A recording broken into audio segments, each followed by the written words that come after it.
The Brandon Peters Show may contain explicit language and detailed plot points. For more information on the show, stay tuned to the end of the episode.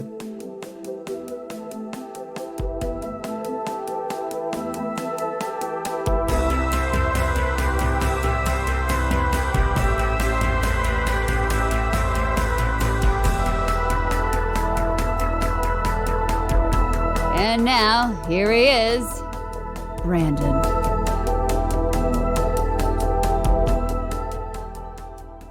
Welcome to the Brandon Peters Show and the ongoing 60s Batman at 60s series, where I and a guest have now traveled through the inaugural season of the television phenomenon from 1966.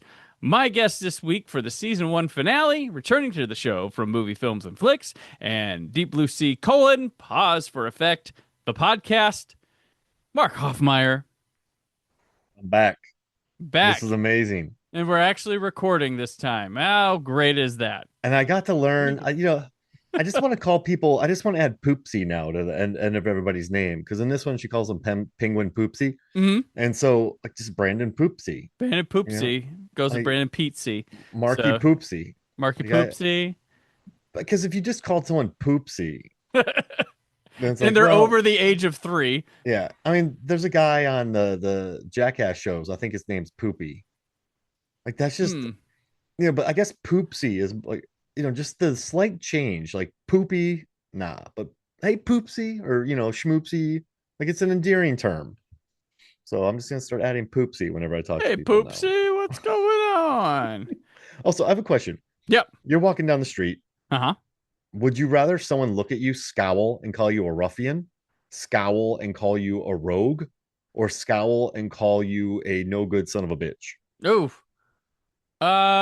Rogue sounds the cleanest of them, of the 3. Rogue sounds like you've got an edge, a mystique, a demeanor, compared to Ruffian's like probably drunk bar fighter.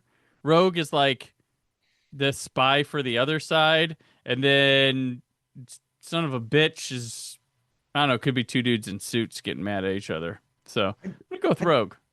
I like it. I just want like a couple, they're like in their 70s. They see me walking by from like across the street. When I was like, that's a no good son of a bitch right there. That's what I want. So I would take that. You have the good old action hero, you son of a bitch. Yeah. Oh, and then we slap hands like in Predator. Yep, like in Predator. Or you have the Rick and Morty, the you son of a bitch, I'm in. Their heist episode. I never saw it. Yeah. I know there's a pickle in this show. Gotcha. Well, there's one that was like a parody of like heist movies, and where they're getting people together, and the guy tells them the craziness thing of how crazy the heist is, and he's like, "You son of a bitch, I'm in." You son of a bitch. Son of a bitch. I feel like if McConaughey said it, I'd be like, "You son of a bitch," like you stole his beer. He's like, "Oh, you son of a bitch." His Long Branch, whiskey. Oh yeah. You got a caddy too? You son of a bitch. Or his Lone Star, whatever. Yeah.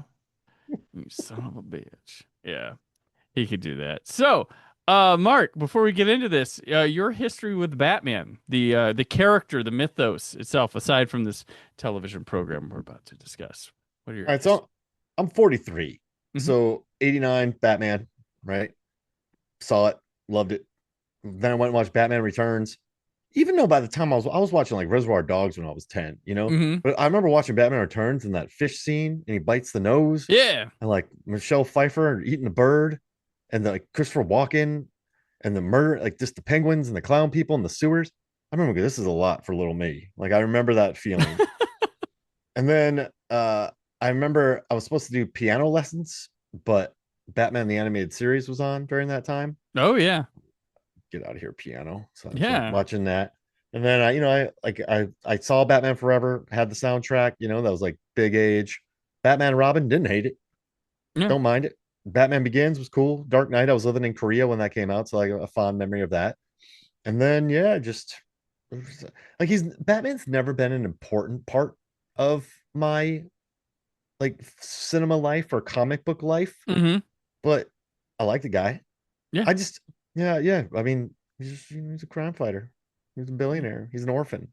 I've seen his parents die in movies oh, A 300 lot. times. So, you know, Can't help themselves. once in slow-mo. So I've seen it all.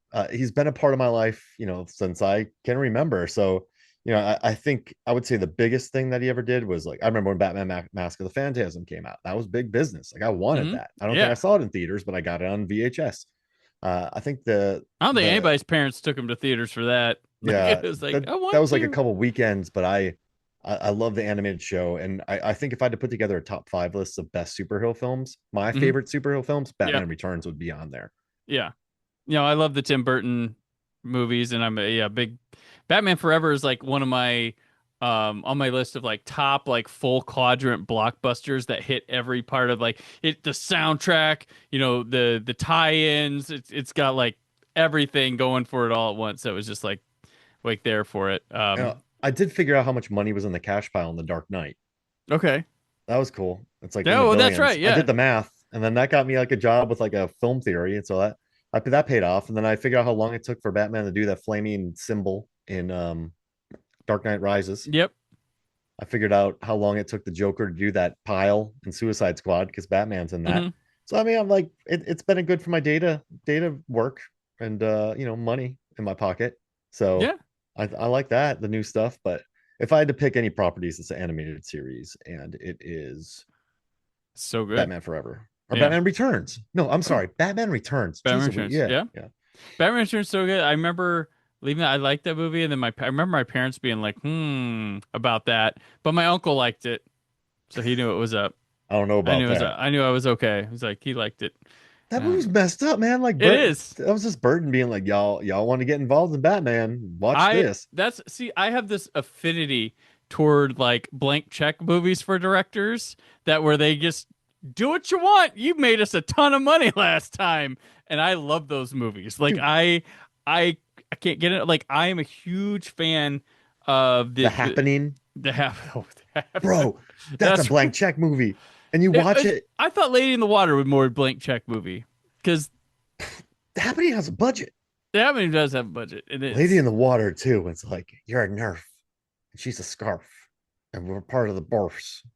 Yeah. And if you're in this pool and you're the greatest writer ever, Paul Giamatti's acting like a baby, and I'm just like, yes, come on, get that blank check movie. Like, I'm just loving every second of it. Like, I'm a huge fan of Rob Zombie's Halloween 2. That was his blank check movie, and it is the director's cut is what I like about that one. I like a lot. And just movies of that. Like, I would even say Megalopolis is probably a blank check movie because he funded it himself. Babylon, blank check movie. Yeah, I remember enjoying Babylon and going, this isn't for anybody. I was like, and this isn't going to do well. But I remember going, I like it. Yeah, I love Babylon, except for the ending was like, all right, man. I was like, it was a bit much, but it wasn't enough to deter me from being like, that's one of my favorites of the year.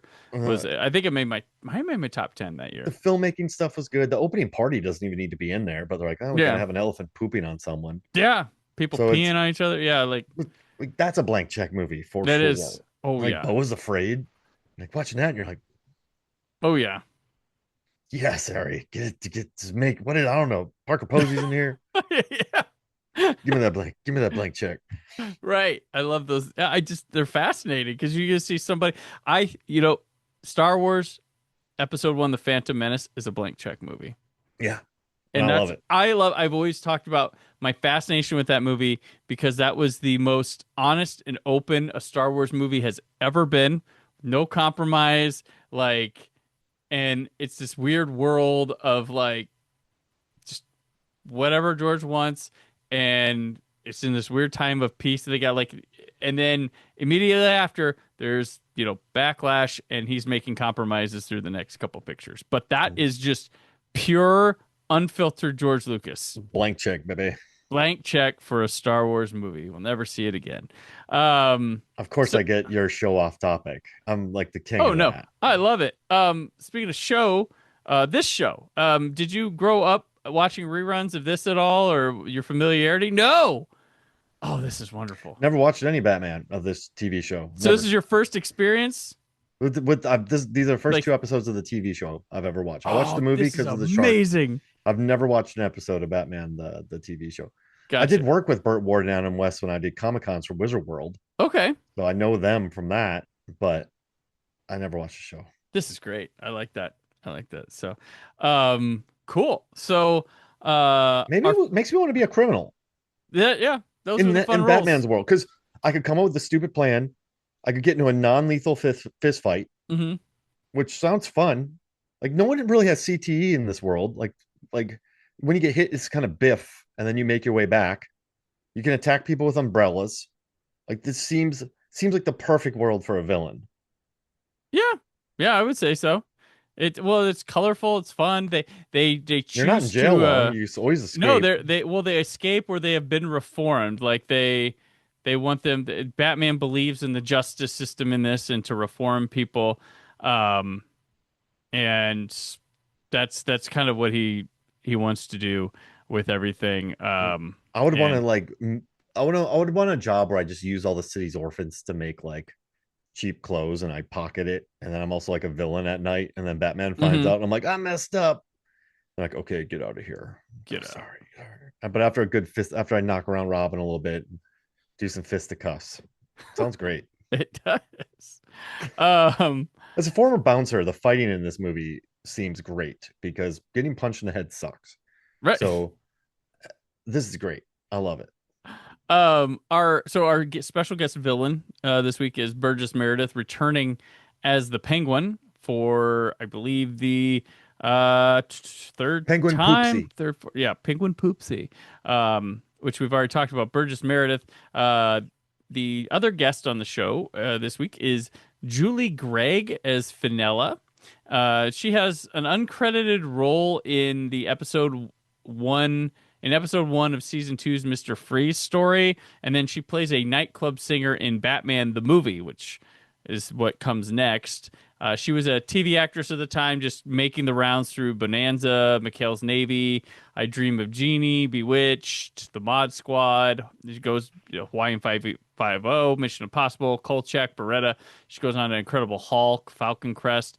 She plays, though, big notable, she was Sandra Corleone in Godfather. It was Sonny's wife in Godfather, and she was in Godfather 2, but her scene was cut later to be replaced back into it when Coppola made the chronological order one for I think HBO aired it.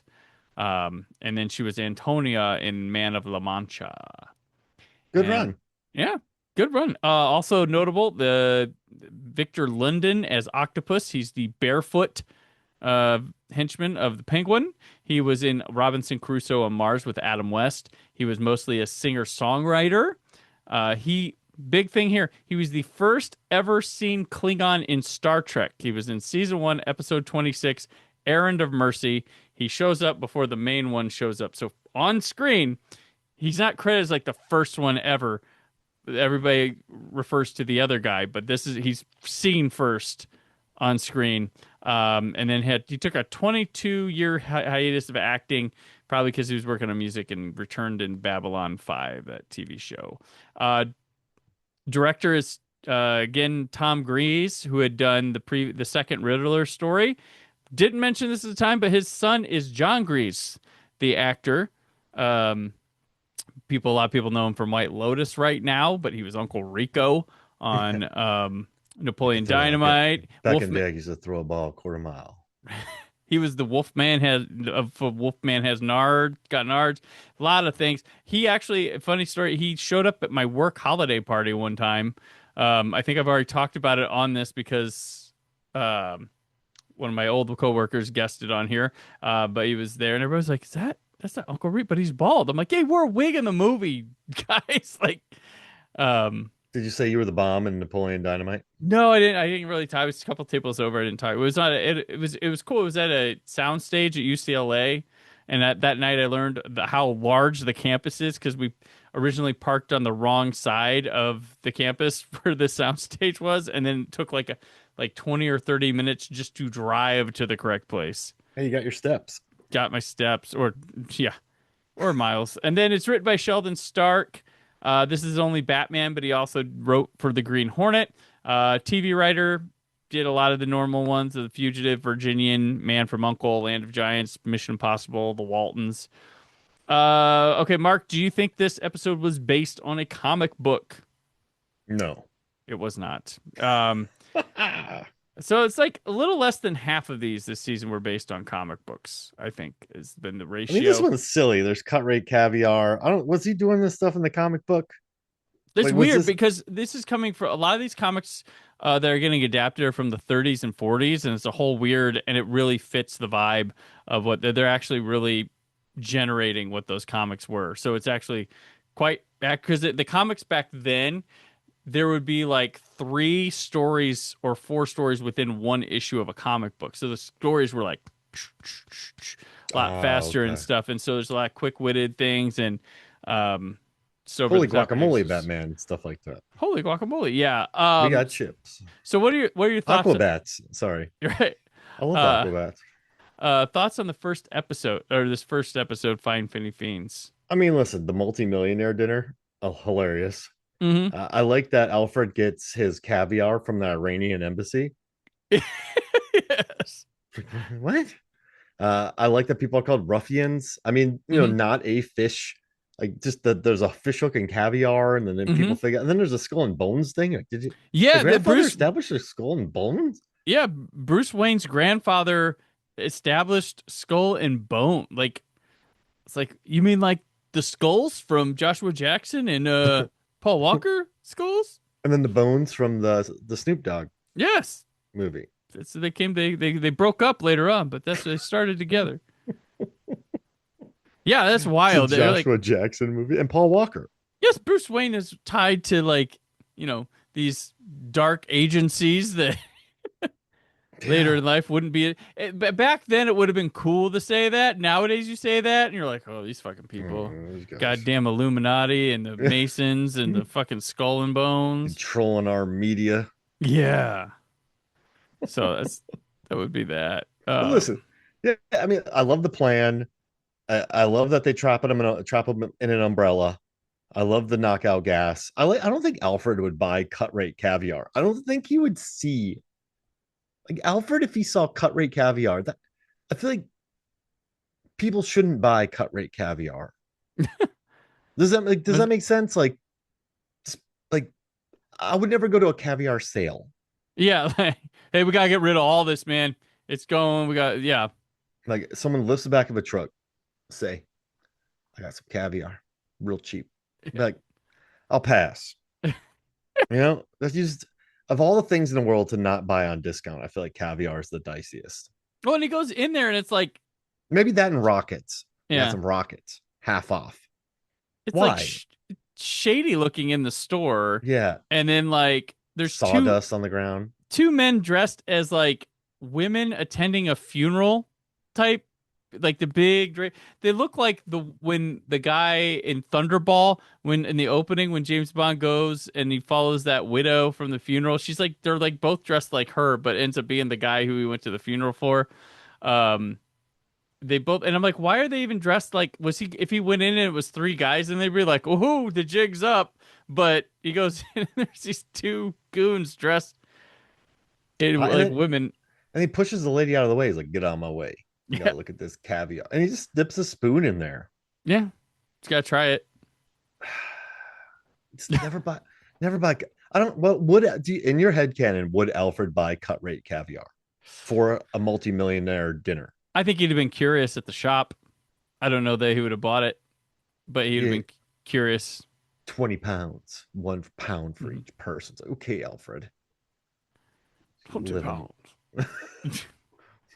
But I mean, listen, umbrellas are great weapons. And so he gets stuck in one, he gets gassed, he gets the twitch.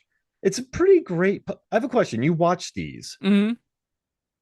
It's interesting plan. Like let's brain warp this guy. Let's put him in this box, and then the guy he works for, who's part of a billionaire, is going to tell us where this dinner is, and we're going to come rob it. Yeah, it's not bad. Secret meeting that they have every year. What would make it better? You know, what would make this better if it was R-rated and it had Scoot McNairy and Ben Mendelsohn as the thieves. Yeah. Remember they killing them softly? They're all just like gross. I would like Yes. that. That'd be I would good. like that movie. Well, we got the barefoot guy. He's kind of weird because he crawls out at the beginning of the sign where he's like, Oh yeah. Some squirrely shark and octopus. What's Penguin yeah, got going on in this show, Brandon? Like yeah. Well, what's his normally, bit? so I wanted to say like this is a different one because normally it's all about the penguin doing something to like go straight or be like accepted by society or compete, And this one, he's like, no, I'm straight up robbing people. There's like he's trying to trick Batman into looking bad while he looks good, or like he's like, there's one later on he'll run for mayor. There was one where he was like helping out wealthy people and trying to get in with this heiress, and then this he's like, nope, I'm robbing. I am a thief this It's week. just he's just robbing millionaires, and Yeah, I mean he's hurting natural resources, right. but Yeah, I mean I like his plan. Like I wouldn't mind coming up with this plan. right. Like Yeah, it's like I don't want to do the Joker's plan where it's like, see, you got two boats, you got to blow each other out, because like if you fail, you can be like, crap, just well, that makes Joker's me just look an bad. agent of chaos. There's a difference in the mentality here. I don't think he's an agent of chaos though, because everything he does is so planned. But I get, can you be an Yeah, agent of chaos if you have everything planned out? I don't know. He does. I mean, he doesn't care if things mess up. I think with the Joker, it just moves on to the next thing he can cause some shit Yeah, for. good point. But I mean, I want a plan that's so poorly thought out Hmm. that it has about 18 steps, but you only really need one. But I'm like, I'm gonna kidnap him. I'm gonna make him twitch, and then I'm gonna do this. But then I got this lady. I'm gonna put her in a cake. But then we're gonna go back to this place. Like I want, like remember Scott Evil? He's like, I'll just get a gun and I'll shoot him. Yeah, Like yeah, right, right, right. like I want people like Mark. Why don't you just rob the armored truck? No, we can do Jello. Well, I mean, there's also like, Bruce Wayne goes to this meeting, right? Yeah, You don't need to kidnap his butler and like brainwash him to find out where it is. Just tail him wherever he goes till you wind up at that meeting. just follow him. Follow him. You know what? Follow the car. Yeah. Kind of know what it is, Mm-hmm. and then gas him. Yes, yeah. And get the money. That's what she. Come on, Penguin. And then yeah, it's I love plans that have way too many steps and are There you non-fatal. Like I don't want to be like Mark blew up 33 people trying to get that diamond. go. And I'm just like, oh, that backfired. Like I wouldn't Right. like I wouldn't bring in my like drugged out brother who's no Right. good. I wouldn't bring out my drugged out cousin who's gonna make a problem. I wouldn't bring in like, if I had a good friend who died and he had like a near do well kid, if he had a Yeah. ruffian kid, I wouldn't bring him Yeah. because things always go bad with them. Right. I'd bring a really professional crew. I'd bring in like all Val Kilmer from Heat, Oh, and it would just okay. it would just be us. And then so like even when things pop off later on in court, they're gonna like, yeah. I mean, listen, it was non fatal. You put an armored truck into a vat of Jello, and then it got. I don't know what your plan was from there, but like everyone's fine. So just get out of here. Okay, thank you guys, thank you. Like, does that make sense? Like, I don't. Yeah. Yeah, I don't. I like these plans. Like Yeah. everyone's gonna seem fine afterwards. Penguin. Even Though, though he does try to kill Batman with taking all the air out of the room, but whatever. right, right. It's just part of the thing. He's got some weird help in this though. He's got his girl Vanilla, who's like obviously like, oh, he's just trying to help me be a model or something. Like, like, and then there's the octopus guy, which is like barefoot feeding fish and like all sorts of weird things. And then there's the other guy. His name's Shark, I think, and he's just like Shark and octopus. he's just weird. I don't know what's up with him. He's he's an odd guy. Good help is hard to find. It is. And if you think about like Bane had the people from the prisons, Mm-hmm. Joker had all the people that he rallied that were kind of out of the mental institutions. Scarecrow had his patients. Like everyone has squirrely help. Yeah, yeah, that's true. But yeah, Do you think Joker would have been better off without Harley Quinn? Because they're both chaos merchants. Like maybe if he had like a grounded person like Joker, you like chaos, but what about this? Like, when you have like two crazies together, it just equals a really hard time, like nuts time. That's what they want. That's what they can't help themselves Yeah, for. it's true. That's what they. They had like a good man. I like that Kingpin. He keeps like a pretty level-headed right-hand person next to him. Yeah. Did did Penguin only have his girlfriend around just to pop out of the cake later on in the next episode? I'm just wondering now. Like, what purpose was in the How'd they meet? plan? Or they didn't. He didn't seem into her. Nah, he's not. He doesn't Yeah. like. She's all like parading around in bikinis and everything, and he's Yeah. not. He doesn't really care. Yeah. He's one of the cake lady.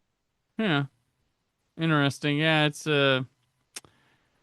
I wondered that with it. How much does the police chief love Batman? Because these Oh guys. yeah. Oh, the police chief and yeah, Gordon. Gordon loves Batman. They just want to keep him happy. Like, listen, we can take care of most things, but if it's this guy, you take care of it. And then like, but even like when they deduce things, they're like, oh my gosh, Batman. Oh my gosh, you did it. You did it. But like, it's not hard to deduce. Mm-hmm. But they did. Like, oh yeah, Batman. Just Oh, that Batman. What would Gotham City not be without a scar? Yeah. just like it's Batman. Just they love him. They They do. love Batman. But speaking of doing the job, so I like to note mark if the Riddler leaves riddles, sometimes the Joker does too, and all that. Like, what do they leave clues? And they do in this one because there's the caviar place is like abandoned by the time the police look at it, and Batman's like, "We're gonna go have another look, man." And then just magically in there's nothing except this crumpled piece of paper that just they the police were like, nah, but Batman spots that it's from Not a Fish. And there's a paper ad for a store and a crumple on the floor. So that's one of the clues that are in this episode. And then Alfred's twitch, I call a clue. The hook. Yeah. The caviar hook and the twitch. Three clues. 3 clues. Yeah. To kind of lead around. So there's those things that we have. Nothing blatant, but and he told Robin to look both ways. Robin... that's fun. Yes. So they start putting like, so when they first started doing the show, they started getting viewer complaints in the Batmobile that they weren't showing them with seatbelts on. And so then they had a scene in an episode where Batman stops to tell Robin to put his seatbelt on. And Robin's like, oh, we're just going to the corner. He's like, no, accidents, blah, blah, blah. And from then on, sometimes Batman has to give Robin a lesson. A couple episodes ago, he's like, they're climbing up a building. He's like, both hands on the rope, Robin. and then here you have Cross looking both ways across the street. Yeah, I like that little message you chucked in there. Because it's comedic. It works, and it's also funny at the same time. So is Robin a good fighter? He's squirrely. It's true. I guess there's points for, you know what? He's wiry, squirrely, and he will throw down. So it's 3 for 3. He has an acrobatic background, so he can utilize that in a fight. That's if true. Need be. That's a good point. So bring around. He's little. He can swing from things that would just break, but he's little. We'll talk about that later.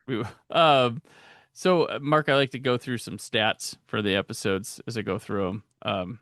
Love this, but the gadgets that are used in this episode are the Bat Phone, the Bat Poles, the Bat Cave, the Batmobile, the Memory Bat Bank, and the Gotham City plans and views. Which I always wonder, should Batman be able to have those? Is that let him have it. Let him have it. He's not gonna do anything bad with him. We don't know. You never know. Man could be pushed over the edge. Remember, Lucius Fox in The Dark Knight was not happy with him having a form of city plans and views in The Dark Knight, but he did destroy it when he was done. Just trust the guy. Just trust him. Trust him. Trust me, Lucius. Trust me, Lucius. The fight words we have in this episode, the onomatopoeia fight words. Pain.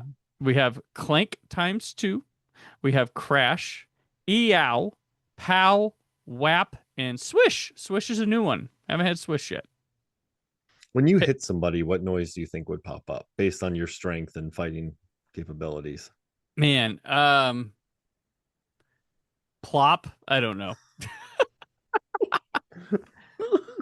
I think Oofta would be good for me. Oofta. Okay. We have a weird one. Kunk is one that was used a couple times. It was Qunck. Kunk. I What's was a like, kunk? I don't know what a kunk is, but I was like, there's some ones. Well, when we get to I believe when we get to the second episode, we've got a wild fucking word. So, Okay. we'll get there. And then, oh, I want to mention there's a moment in the fight where Shark, the goon, he crashes a chair hard on the wall as Robin ducks. Like Yeah. that dude. I mean, I was like, whoa, that was vicious. They threw a spear too. They did throw a spear, but like this was just like, wow, that like I felt it. Normally, there's like like very well choreographed in these old things stuff, but this thing went boom. Like if he would have missed and hit Burt Ward or his stunt double, holy shit, that would have toast. Got the Robinisms from this one. Holy Wayne Manor, you don't mean our Alfred. Holy Puzzlers Batman. Holy Fog, of course, and Holy Clockwork. What next? I liked Holy Fog. Holy Fog. Holy Fog. Holy Fog, Batman. Yes. So some notables here I also have for this one. No Alfred answering the bat phone again.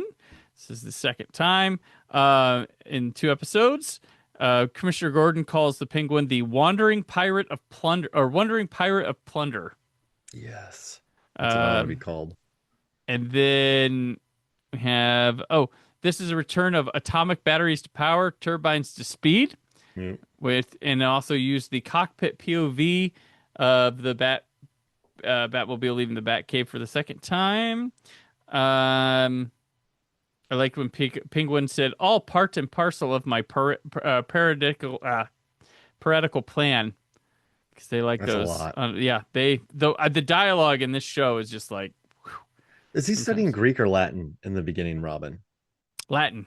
Got it. Latin. They just hang out and he teaches them? Is that like what they do? Sometimes they're playing chess. Sometimes they're looking. There's one time where they're just pointing at places on a globe. They'll have like a telescope. He's always, they're always in the middle of something. Does Bruce work? He's a millionaire. I'm sure I think he just does like shows up at the office once a month to attend a meeting type work. I don't know. Got it. He just sort of just hangs out with Robin and kind of life coaches him. Yeah, I think so. They hang out and go to things and events and stuff. And crime fight by day, sometimes night. They're cruising out in the middle of it, like just during the day. Batmobile. Yeah. No one's found out. No, has anyone just followed the Batmobile? No one does, do they? It's too fast. Simpler times. The Penguin's hideout in this episode, it looks like you're waiting in line for like an older ride at Disney. Like that's the aesthetic I think he's going for. And all the umbrellas. The umbrellas, you got the net, stuff, yeah. What would your lair look like? My lair? I don't know. I've always admired the Shredder's lair in Teenage Mutant Ninja Turtles 1990. Yeah. The skate park with the arcade machines, the pinball, video, like lots of TV and stuff. Like someone would take that and run with it and then make raves in the late 90s. That's vampires would own it. Vampires ruined it all, man. Like we had it so I had good. the best spot in town. You should have heard the raves we had, but then vampires came in. Fucking no one wants to go to a daytime rave. Come on. But no, that's I always thought like the Shredder's place looked cool. The whole place rocks. It was like, wow. And then last thing, so Alfred gets called. Like, he's like, "Ooh, cut rate caviar." Mm-hmm. Your villains want to catch you, Brandon. Yeah. You work for someone important. You're like you're a billionaire, and people want to catch you. How would people draw you in to catch you? To catch me? Yeah. So like, I was thinking at first like a Criterion Closet, but that would be really hard to fake. But I wonder if there's like a flyer where it's like VHS tapes 2 for 1. Oh, thousands, tens of thousands. I would be like, tens of thousands of VHS tapes. I can get Alien 3. Like, I would go there, and then I would. I'd probably get gassed. Something like that, an event like that, or if someone was claiming to be screening missing episodes of Doctor Who, even though I'd be like, yeah, it's bullshit, but I should probably check it out to make sure it's not bullshit. Then you get gassed. Let me get gassed, yeah. And then I'm like, oh no, I fell for it. That's what would happen. Worth it. I did it.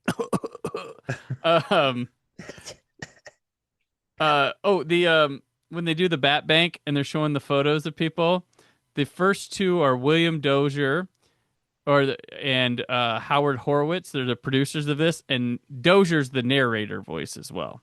So that's the little inside baseball there. This episode features 2 trips down the bat poles in one episode. That's not happened before.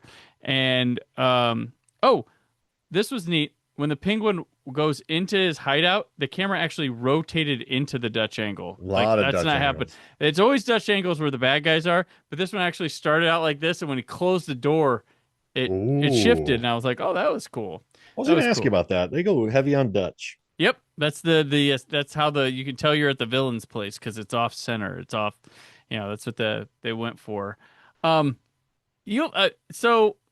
this is one I noted because I figured you might have a thought on this one.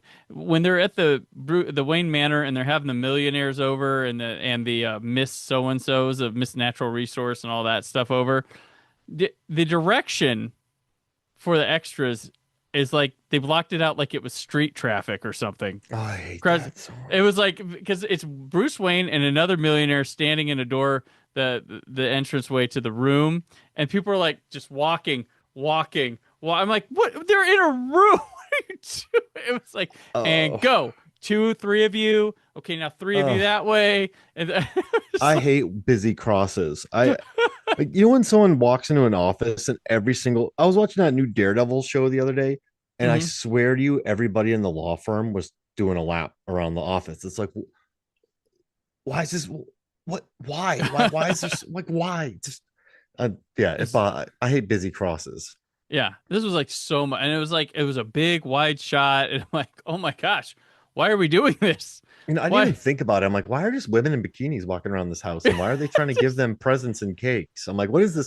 Is this like a weird Eyes Wide Shut thing they're doing? Well, it's like back in the day, nobody had thought twice about this, but now we look on this eyes like, oh, what's this? I don't know if this is right. Are these girls safe? Like, is? And then that millionaire he's with, he's like, oh yeah, I'm gonna give you that. And you're like, yeah. No wonder he wears a mask, Eyes Wide Shut. Yeah. What did you do if it cut to a scene where the opening of one of these episodes is just Robin and then they have their masks on, like no clothes, and it's just like a bunch of ladies walking around, and then he's like, so this is what you do, Robin. And then they get a call, oh, we gotta go. Oh, we're at the millionaires party, we're not Batman and Robin right now. we were masked at all times a day. Dong dong dong dong. Tom Cruise shows up and's like, oh, Meredith Chase, Nicole Kidman. Yeah, she's there. Yeah, Chase Meridian. There we go. Chase Meridian. Man, she's super into Batman, bro. She is. Like, that girl's thirsty. That was peak Kidman right there. In terms of, I was like, wow, you were like when I saw Batman Forever, I was like, this is like the most beautiful woman I've ever seen. And also it had her, and then it had Mazer and Barrymore in it. Mazer and Barrymore, yeah, that's just and Tommy Lee Jones not sanctioning buffoonery. Yeah, well, that's why I say that the problem with so Batman Forever, everybody's on the same page, hitting the right notes for what they're trying to pull off with the vibe and tone, except Tommy Lee Jones. He's off. But then you get to Batman and Robin, and then everybody's Tommy Lee Jones, except for Uma Thurman and like Chris O'Donnell. Like that's kind of where I think it goes wrong. Script is kind of the same script as Batman Forever, changed a bit, but my favorite fact is knowing that Schumacher finished Batman Forever ahead of schedule and like under budget. Mm-hmm. Now Batman and Robin went wrong because of all the different voices and he didn't have much time. Right. That wasn't his fault. But you watch Batman Forever and you just think this was a runaway train. But knowing that he finished it on time, like, under budget, you're like, what? That's like one of my favorite movie facts ever. That's insane, That's a especially big for like flex. superhero blockbuster, any blockbuster that does that, like that's supposed to be this huge franchise blockbuster film that, we came in good. Wait, Joel, you finished what? I What do don't you even mean think I you're would go. coming home? Wait, you finished? Yeah, I think the people who made like Super Mario Brothers in '93 would still be working on the movie. When you got like Jim Carrey, who's probably doing like a mad amount of takes and stuff too, Yeah, different ways and all sorts of things, and you still brought it in like that. That's which Schumacher. which he goes on to work with him again, so must have got along. Number 23. Yep. I still Never, don't. I've never watched that movie, but I'm like, it's the number 23. Yeah.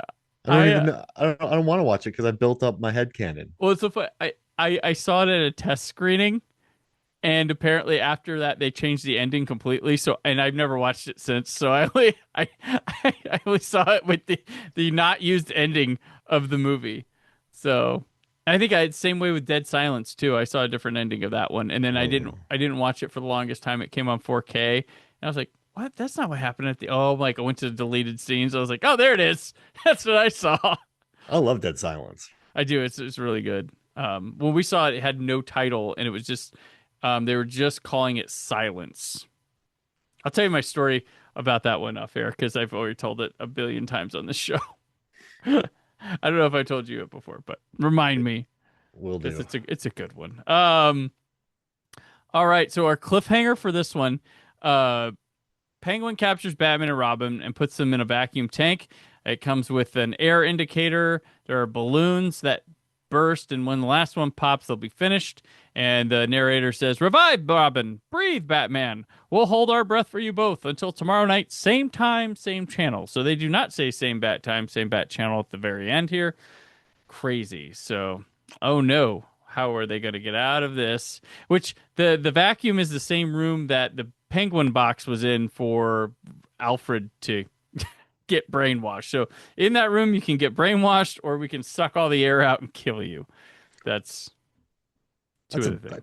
I love it. Why don't I just stab him? Nah, Nah, suck all the air out. suck all the air out. That's what we'll do.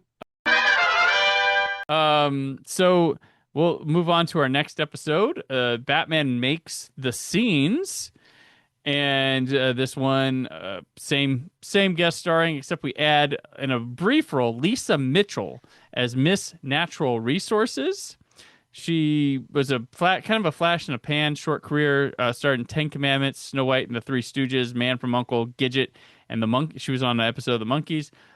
But notably for her career, she was a good friend and correspondent of Stan Laurel, and there was a story done about the relationship as friends in 1960. So a little notable about her. But so how do they get out of the cliffhanger? Penguin thinks the breeding meter dropped all the way. So Batman and Robin are dead, and despite his goons trying to say, "Hey, we should probably confirm this," they run out, and then we find out Batman used the emergency tank of bat oxygen in his utility belt to breathe. Oh, Batman, you're so great. But what about Robin? Did he just like mouth to mouth him to bring him back? You just kicked the door open. Yeah. And this is where you have the they're still breathing. How in the name of purple wombats are they managing that? That's what Penguin says. I wrote that note. That made me very happy. And then I know, like, Fenella in this, they have her in a bathing suit, like, fully bent over, watching the breathing video, like, bouncing back and forth. And it's like, this is some sexualization I have not seen on this show at all. Like, she's in bathing suits a lot of this. And then this scene, I was like, jeez, like, it was crazy. So, yeah, she was, and she's right up front, too, just bending over in this bathing suit. Yeah. So bending over in a bathing suit. And they also say Batman was baffled, and they say a brainwashed butler. A lot of bees in here. A lot of bees. So this episode, the plan goes through of picking out a thing. They go to this boat. They switch Fenella up in a cake, and they gas all the millionaires. They run off. But Batman, he had the anti-penguin gas pills, and they foil Penguin at his hideout, his second hideout, and There you have it. They had the money too. So what do you think of this second half here, Mark? I mean, listen, this show's fun. I had a good time with it. Hmm. I like that the lady came around. It's just they're gonna put her in a but they're gonna put this lady in a cake with a fur jacket, like a fur coat. Some weird stuff with this millionaires club. That had to have been an inside joke, right? Or is this show just so earnest? It probably a combination. Yeah, yeah. Um, yeah, and the cake scene is really uncomfortable. If you think of it like, I mean, this ain't no Under Siege, but on a boat with a girl jumping out of a cake. Come on. So she comes out That's of a a movie I cake and loved when I was 10. yeah, Tommy Lee Jones again. And they keep like they're all like throwing dollars at her, and it's supposed to be like, "Hey, we're donating to your charity," but it comes off Yeah, way not that. they're throwing cash at a woman, a scantily clad woman in a cake. Yeah, yeah, I'm and they're telling you, it's aboard the flagship Wayne, the flagship of the Wayne's, the steamships, right? yes, The Gotham Neptune. the Gotham Neptune. Yeah, they're just throwing cash at this woman in a cake.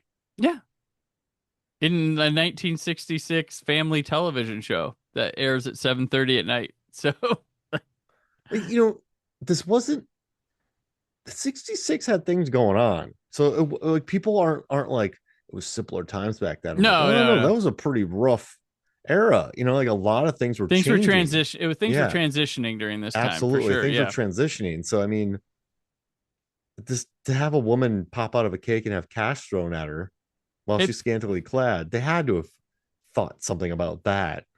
yeah. Was this like a yeah, but like what is this millionaires club? Their secret millionaires club that And just they throw they donate to something every year. Like they get together, they have a secret party, and then they choose what they're donating to. And this year was natural resources. have you watched Shorzy? Mm-mm. It's like so it's a Letterkenny spinoff, and I absolutely love it. And the guy who directed those shows went and did Heated Rivalry, and he's blowing up now, which makes me Okay. really happy. But they have this entire episode about how these soccer players, hockey players, want to get into this like world famous orgy that Oh. they have. And it's just them trying to work their way into it, and you need like a special invite, and it just goes crazy in there. And I guess the partying is absurd. Mm.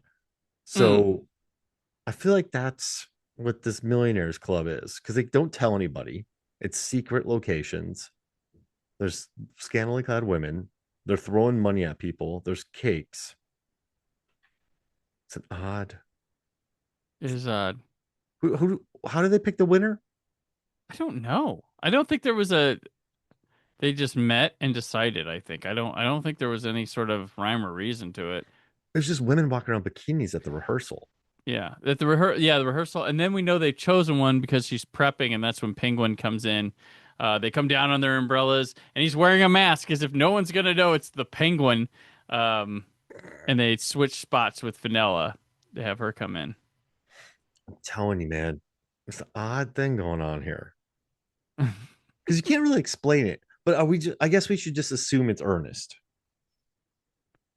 Like, Yeah, okay, yeah, I think mostly Ernest. Um, was Bruce Wayne kind of a player in the show? I mean that's the Playboy is supposed to be the image, but now they wouldn't. I don't think they really utilize that too much on the show. They make him kind of suave and the way he talks to women and stuff, but How would you explain that to the press? Like you're Bruce Wayne and they find someone imagine like undercover press gets involved uh-huh. and they're like they have a secret millionaires club where they pick a winner and she has to jump out of a cake in a bathing suit and they throw cash at her. But it goes to natural resources. What would that look in the press like in the press? Right. Claim it's for natural resources. That's I don't yeah. know. There's a lot of NDAs being signed here. Yeah, at this time in '66, I don't think they bat an eye. I mean, Yeah, it's true. because the Marilyn Monroe singing to Oh John F. Kennedy yeah. was cute and adorable, right? So who That's knows? true. I don't know. There's a lot of things. Yeah, a lot of things with that. That's interesting. That's why my eyes wide shut theory is good. It's secretly proto Eyes Wide Shut stuff going on here. Was That's there what anybody it's. else from Eyes Wide Shut in Batman movies? Maybe Let's they see. voiced one or something in a cartoon or something. I don't know. Not Lily Sobieski. What about Vanessa I, Shaw? Did she ever voice I something thought in a? she. Yeah, she seems like she could pop up in one. I don't There's know. oh yes there is. The guy Lily Sobieski's dad at the shop. He's the guy Oh with the Batman yeah, Begins. The nice coat. It's a nice yeah. coat. Raid, Rod, or yeah. Yeah. There you go. There's a There it is. Batman connection. We got it. We We got did it. it. That's a We nice did it. coat. Um, so Mark, the gadgets we see in this episode are the emergency take, a bat oxygen. The bat knife is not seen, but he claims he used it. Bat phone, Gotham City plans and views again. Bat cave, Batmobile, and the anti-penguin gas pills. Um, we do have a final fight at the end. The fight words we have here are Zam, ugh, which is new. Swoosh, Pam, Zap, and here we go. Flurb. What kind of strike did that happen? It was just a punch. It was flurb. I texted friend of the show Patches, and I was like, because that's what we do sometimes is we think of these stupid ones. I was like, flurb. And we're like, Uh, oh my God. has fart ever popped up when Nope. someone got punched? Not No. fart, not fart. But Mark, That's I'll tell you someone popped up because here are the season one tallies for the fight words. oh, So here we are. The Pow's winner, number one. huh? Pow is Pow. number one, running away, has 17 usages of Pow. Um, there's only one other went to double digits, and that is Zap. Um, and that has yeah. And then we Are there have any crunches? there are. There Nice. are. With 9, we have oof with 4 O's and biff, and then we have 8 all by itself. With 8 is sock, and then with 7 we have crunch, boff, and kapow. With 6 we have bam and crack. 5 usages we have wham, crash, and swoosh. Number with 4 we have zwap, zlonk, thwap, zock, clank with a C, eow, whap, and zam. And then that's zam with 2 M's, an exclamation point. Then we have crunch with 3. We have crunch with a K, thunk, and clonk. And then with 2 usages, we have bonk, rack, thwack, awk with 5 Ks, clunk with a C, kunk, the Q one I talked about, ouch, zam, just ZAM all caps, no exclamation, and Pam. And then with only one usage this season was irk, biff, that's biff with 2 exclamation points, oof with 3 O's, awk, cur, ack with a hyphen in the middle, whack, zlop, zlot, r, powie, aye, awk with 4 K's, ow, zowie, thwack, bonk, clash, touche, KO, RIP, swish, ugh, and flurb. Whew. Those are the fight words for Oh, I season love 1 that so much. of That's Batman. Mark Data. That Now, is if you had a fight scene and you had 5 words pop up, which 5 okay. would you pick? From those words? Anything you want. Anything. Let's see. Would be one. No. I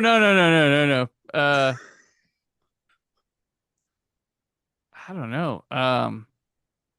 Let's get weird. I'm gonna say instead of smack, zmack. Smack. ZMACK. Bish. BISH. Um, Fwack with an F. FWACK. Um, hmm. Bach, B-O-K, and Quapp, Quapp, exclamation point. Oh, I like that. Yeah. So there you go. What about you? What do you got? How about No, three? Just give me three. just a snap, crackle, pop. Oh, That'd be kind of good. all right. There you go. Or just like yeehaw, oofta, Oofta. Okay. and hot damn. Hot damn. Hot damn. Hot damn. And it needs to have the bottle. It rolls in like a bottle, No, and wait. it goes close on the logo. Hot So wait, damn. oofta, hot damn, and then I want woo wee. Ooh, yeah. But it's like God darn. 43 letters. 43. Woo-wee. It goes up the screen. It scrolls. I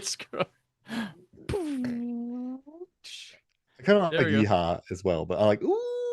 Ooh-wee. Yeah, it has to be We's take a up. party. I do like oofta because that's just like whoa. Oofta. Yeah. Oofta. And then Okay. hot damn. Hot damn. That's a good one. Just like it's a phrase. Hot damn. What sound is that? Hot damn. Hot damn. Hot damn. So the There we go. Robinisms we have here, we only have three. We have Holy Oxygen, Holy Rudder, and Holy Jitterbugs. That Twitch again. Because Alfred has a Twitch. Alfred's cleaning windows. Yes. Notables. I did like Chief O'Hara said jumping codfish at one point. Oh, I thought it was cool to watch the car pull up and Alfred let Bruce Wayne out with his shades on. I was like, that's kind of cool. That works. Don Draper, Batman coming out there. Which leads to the most hilarious scene in here, which Aaron Newerth, when he was on here, pointed out in a King Tut episode that this almost feels like they heard us and went back to 1966 to make this part. But there's a part. So Commissioner Gordon catches Bruce Wayne when Alfred lets him out of the car at that place. And he's like, hey, we're doing this, blah, blah, blah, blah, blah. What can you do? He's like, all right, I'm going to go call Batman or whatever. And then you cut to Bruce Wayne with Alfred sitting there with the bat phone talking as Batman to him. He's like, all right, we're good, blah, blah, blah. And then it cuts right immediately to him as Bruce Wayne again with Alfred sitting there like Different phone. Aaron pointed out like Alfred answers the phone every time. And he's like, wow, that guy sounds alike. But like it was back and forth. Like he's not picking up on anything. It's not like Adam West doesn't change his voice for Batman. Like I'm Batman. Yeah, So, I did like the red and white phones that they're talking on. Oh, yeah. That made me happy. yes. And Alfred Wayne, fighting right. the Twitch made me happy. Alfred yeah. almost messed everything up by fighting the Twitch too well. Right. Well, and he also when they gassed him with the cake and everything, Alfred he yelled out, "Batman, Master Robin, what have I done?" And I was like, "Yo, Al, you got to keep it down with that Master stuff. They're gonna find out. Like, you can't call him Master Robin. Like, come on, dude. Come on, Al." So yeah, I did I guess you can't say Master Dick. Master Dick. Yeah. Master Grayson. There you go. Hot damn. Hot damn. The Penguin safe sure was something. There was this big like blue thing. It said safe on it real big. Thought that was neat. And of course, Fenella, like majority of the female villainesses or sidekicks on this show, she felt guilt about what she'd done. And she was like, who's going to save our natural resources now? So but because of her actions, Bruce Wayne invites Fenella to the millionaire party, and they gave her a coat for assisting Batman and Robin. It's an expensive coat. It is an expensive coat. And then they tell us next week, Batman faces the Catwoman, but that must have been a rerun because, because it was the last episode. I wondered about that. It was the last episode, and Catwoman is not the first villain of season 2. So, and that picture was from that episode that already ran. So it must have been heading into a rerun. Real quick. Crazy. Yeah. Vanessa Shaw, she was in 3:10 to Yuma with Christian Bale. There you go. Which that's a good movie. I like that 3:10 to Yuma remake. Is that a popular opinion? Is that No, I think everyone likes 3:10 to Yuma. Yeah, okay. Yeah. That's like the ultimate dad movie right there. Right, there you go, yeah. Ben Foster's on some. Yeah, that's true. He usually is on something. he goes all in on most of his. Yeah, he's great. Which is crazy because like the first time I saw him was like that Even Barry Stevens Levinson. Was the Barry Levinson Big Trouble? Movie. No, Liberty Heights. Wow. That was the first time I saw Ben I like Foster. that Big Trouble movie. We tripped the silent alarm. Which, well, it's funny.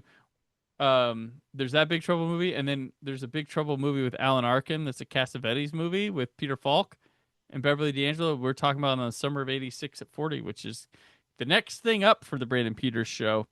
It's just funny, which is a kind of a way to wrap through here on season 1 of Batman. So, what did you think, Mark? Overall thoughts? This is great. I love this show. I bought both episodes. I own 2 episodes of Batman now, and I enjoyed it. There's some good quotes. I wish more people would say, like, jumping codfish. I would more like leaping lizards, or like that's not even alliterative. Jumping codfish. So it'd be like leaping salamanders. I like it. It's like a slippery salamanders. What have you done? See, that one sounds great. But if you're like slippery dingoes, slippery. Like, give me a slimy ferrets. Oh, slimy ferrets. Because you'd be like, yeah, freaking ferrets. Or you could just be like, yeah, slimy ferrets. Like, what? Fiery polar bears. It's something that doesn't even come off your tongue good. Right. Just like, what else could be like a pole vaulting mud skipper. That's a good one. That pole vaulting mud skipper. I like that. Parachuting. Porky. No, that's alliterative. That parachuting zebra. Parachute zebra. So you said it better than me. That actually worked. I like the way you said that. Parachuting zebras. What's going on in here? You almost need to do a southern accent. Oh, the parachuting zebra. Parachuting zebras. Maybe. See, that works. Parachuting zebras. And say it. We started it. That parachuting zebra. Like that doesn't work. No. Parachuting zebra, son of a bitch. Anything probably works if you put the southern accent on it and you just buy it. Yeah, that's the phrase. Pole vault mud skipper. Yep, see? Yeah. Pole vault mud skipper. Very, very good. So yeah, Mark, I've enjoyed this conversation going everywhere, which way you can, but loose. So until next time you appear on the show, where can people keep up with what's happening with you? I'm just at the docks, coming up with plans. Yeah? Yeah. Trying to be a ruffian. Yeah, whatever. I'm at Movies Films Flix, the podcast, and Deep Blue Sea, the podcast, and then my website. You can read my reviews. And I'm around. I'm getting old. Social media is getting kind of boring. I just want to write. Just let me be. There you go. But this is an honor. This is great. Awesome. I appreciate you helping close out this season. If you want season 2, let me know. I'm not guaranteeing that I will go to season 2. It's a 60 episode season. I like to also talk about movies and stuff too. But if you guys want Batman, I've been enjoying the hell out of this. So it's been a lot of fun. I've reconnected with some people, longtime guests coming back and stuff for this. Well, if people enjoy it, I'll come back for you. If you do another one and people like this episode, I'll come back. All right. So if you want Batman back, tell me. If you want Mark back, tell me. That pole vault mud skipper. Pole vault mud skipper coming back. So thank you for joining me. You can find me on the socials at Brandon4KUHD. Check out the YouTube channel where you can watch this or my 4K Blu-ray and DVD reviews. Coming up. It's nice. There you go. It's so good. The picture quality is crisp. The sound looks good. Sounds good on all channels. Wow. The extras. Trying to describe similar things about similar discs is different all the time that's a challenge in life. But PopCon is this weekend, or it's May 8th through the 10th. You can come check me out at the podcast stage there, where I have a lot of great podcasts coming at you for that. And also, he's on a roll, my friend. The Friday night of PopCon is the Podcast Awards, which I will be hosting. So that's at 7 p.m. And then other appearances this summer, Days of the Dead in July. Check your local listings and times for that because there are no details from me on that one. And I'll be at Long Island Who August 14th through 16th in Long Island, New York. So check those out. Monday, this is it. Batman. If you're into Batman, Aaron Scott and I are all doing a commentary for Batman, the movie, 1966, in July. So we will be reconvening for Batman in July to celebrate that 60th anniversary. So there will be more Batman there. But Monday, those two and I are back for the beginning of the Summer of 86 at 40, our 5th Summer of series. Excited to be back for that. But till then, stay tuned.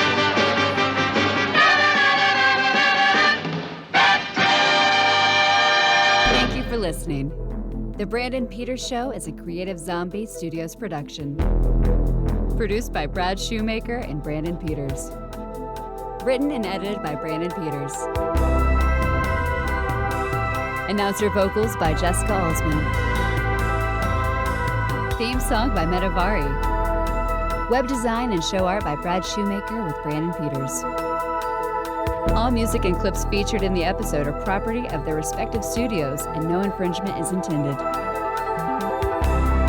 Additional information on this and other episodes at BrandonPetersShow.com. For any inquiries, press opportunities, or sponsorship, contact mail at BrandonPetersShow.com. The show is available on Apple Music, Spotify, or anywhere podcasts are found.